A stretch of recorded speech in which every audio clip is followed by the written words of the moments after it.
کچھ بات کرتے ہیں۔ سویڈن میں بے حرمتی کی کوشش پر اقوام متحدہ نے رواں ہفتے ہنگامی اجلاس بلا لیا۔ یہ اجلاس پاکستان کی کوششوں سے بلایا گیا ہے۔ یوم سیاہ بھی منایا جا رہا ہے۔ اقوام متحدہ کی کونسل برائے انسانی حقوق کے جاری اجلاس کا ایجنڈا تبدیل کر کے سویڈن واقعے پر بحث کی جائے گی اور یہ اجلاس 14 جولائی تک جاری رہے گا۔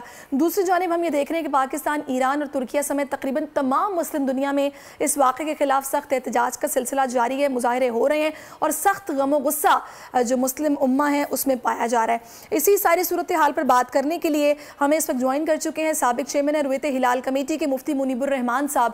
مفتی صاحب بہت شکریہ آپ کے وقت کا۔ سب سے پہلے میں آپ سے یہی جاننا چاہوں گی کہ آپ کی رائے میں بحیثیت مسلم امہ ہمیں کیسے احتجاج کرنا چاہیے، ہمارا رد عمل اس واقعے پر کیا ہونا چاہیے؟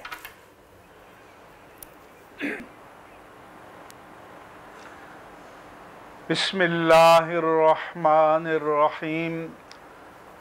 سب سے پہلے میں یہ کہنا چاہوں گا کہ قرآن کریم کو جلائے جانے کا سانحہ 1.5-2 ارب مسلمانوں کے لیے انتہائی اذیت، آزار اور روحانی تکلیف کا باعث ہے، اور یہ کوششیں مغرب میں ہمارے دینی مقدسات کی حرمتوں کو پامال کرنے کے لیے وقتاً فوقتاً کی جاتی ہیں، اور ان کے پیچھے ایک فکر کار فرما ہے کہ جب مسلمان ان مذموم حرکات کو برداشت نہیں کریں گے اور رد عمل کا اظہار کریں گے جو ان کی دینی حمیت و غیرت کا تقاضا ہے، تو پھر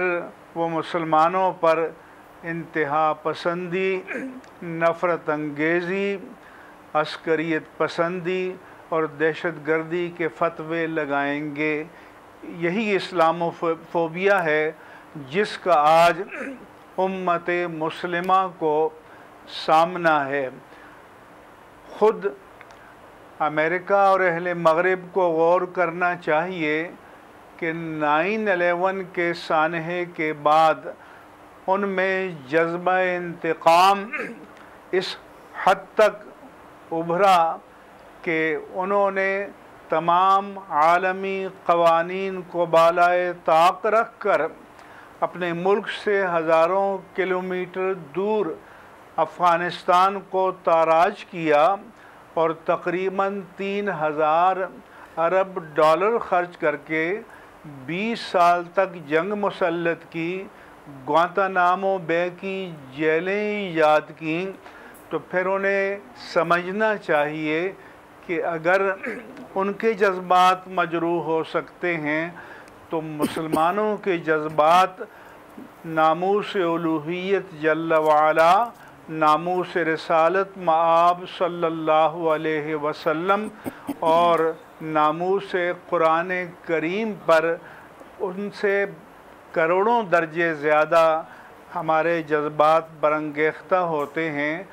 اس لیے امت مسلمہ اور مسلم حکمرانوں کی ذمہ داری ہے کہ اقوام متحدہ کی جنرل کونسل اور سلامتی کونسل اور حقوق انسانی کے اداروں کو متحرک کریں کہ جس طرح ایک یا چند افراد کو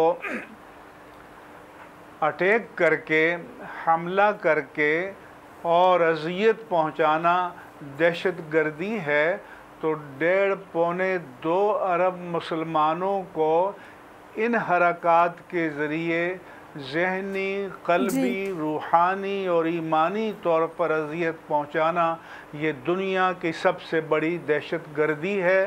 اسے بالکل عالمی سطح پر دہشت گردی مفتی صاحب مجھے یہ بتائے گا کہ ہم یہ دیکھتے ہیں کہ جب کوئی ایسا واقعہ پیش آتا ہے تو UN سے ایک سٹیٹمنٹ آ جاتا ہے، ہنگامی اجلاس بلا لیا گیا، OIC کے پلیٹ فارم سے بھی بیان آ گیا، متحرک نظر آئی، لیکن عملی طور پر ایکشن کچھ نہیں ہوتا، سٹیٹمنٹ کی حد تک معاملات رہتے ہیں۔ اگر ایسا ہوتا کہ پریکٹیکلی کچھ نظر آتا تو شاید ایسے واقعات رک جاتے۔ 5 مہینے پہلے بھی ایسا واقعہ پیش آیا، 1 سال پہلے بھی ایسا واقعہ پیش آیا اور اب پھر پیش آیا، اس کی وجہ کیا ہے؟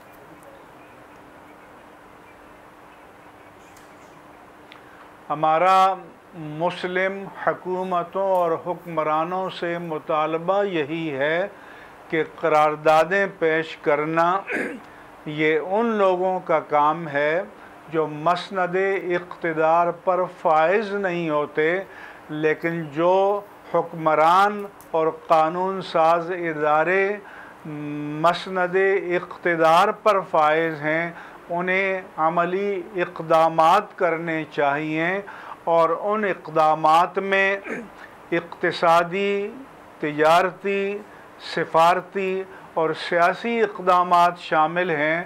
جب مسلمان مملکتیں 57 مسلم ممالک متحد ہو کر، یکجا ہو کر اور منظم ہو کر یہ اقدامات کریں گے اور ان پر لفظاً اور معناً عمل کریں گے تو پھر مجھے یقین ہے کہ اس کے نتائج بھی برآمد ہوں گے۔ مفتی صاحب لیکن مجھے یہ بتائیے گا کہ ابھی جیسا کہ آپ نے دیگر مسلم ممالک کی بات کی ہے مفتی صاحب، کیا ہم اپنے دین کی نمائندگی ٹھیک کر رہے ہیں؟ کیونکہ جب کوئی ایسا واقعہ پیش آتا ہے تو بہت سارے ایسے مسلم ممالک ہیں جو ان یورپین کنٹریز کے ساتھ اپنی ٹریڈ ختم نہیں کرتے، کیا یہ مفادات کی ڈور میں بندھے ہوئے ہیں کہ اس طرح سے ریئیکشن نہیں دے پاتے؟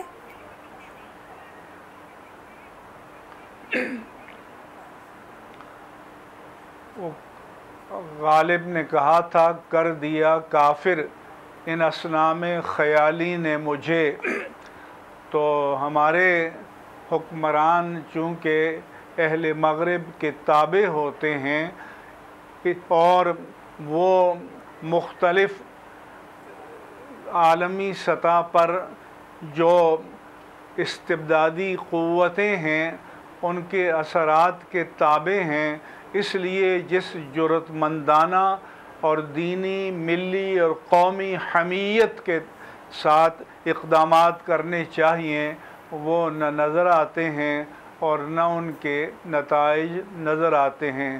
اس موقع پر میں اپنے ملک کے تمام خطباء سے اپیل کروں گا کہ کل جمعۃ المبارک کے دن عظمت قرآن، ناموس قرآن اور اسلام کی نوامیس مقدسہ کے عنوان پر خطابات کریں اور مسلمانوں کو ان عالمی حالات سے مطلع کریں، اور جتنی کسی کو توفیق ہو پرامن ریلیاں نکالیں، احتجاج کریں، لیکن احتجاج کرتے ہوئے اپنے ملک کے اندر قومی اور نجی املاک کو نقصان پہنچانا یا جانی نقصان پہنچانا یہ شرعاً درست نہیں ہے، یہ گھر پھونک تماشا دیکھ کے مصداق ہے۔ ہمارا تمام احتجاج پرامن ہونا چاہیے، منظم ہونا چاہیے اور پورے دینی، ملی اور قومی جذبات کا، حمیت کا اظہار ہونا چاہیے تاکہ مغربی دنیا کو ہمارا کم از کم عوام کی سطح پر اور امت مسلمہ کی سطح پر ایک توانا پیغام پہنچے۔ بالکل۔ اچھا، عوام کے لیے ایک اور مشکل، آٹے کی عدم دستیابی پر عوام پریشان۔ شدید گرمی میں یوٹیلیٹی سٹورز کے باہر لمبی لمبی قطاریں، بول نے نبھائی صحافتی ذمہ داریاں، پہنچائی گھر گھر یہ آواز۔ اسلام آباد کے یوٹیلیٹی سٹور سے سستے آٹے کا حصول شہریوں کے لیے خواب بن گیا۔ بول نیوز حقائق سامنے لے آیا ہے۔ آؤ مل کر آواز اٹھائیں، پاکستان کو بدلیں بول کے ساتھ۔ بول بنا عوام کی آواز، عوامی شکایت پر بول نے کیا متعلقہ اداروں سے مطالبہ۔ صبح 6 بجے سے آ کر یہ لوگ آٹے کا انتظار کرتے ہیں۔ 7 بجے آئی ہوں اور نہیں مل رہا ہے آٹا، پیسے نہیں ہوتے تھے ادھارے لے کر آتی ہوں۔ وہ کہتے ہیں جی 7 کھجور لازمی لیں، ہمارے پاس آٹے کے پیسے نہیں ہوتے تو کھجور کہاں سے لیں؟ کیونکہ بول ہے پاکستان کا نمبر 1 نیوز چینل۔ سبسکرائب کریں اور بیل دبائیں تاکہ کوئی خبر رہ نہ جائے۔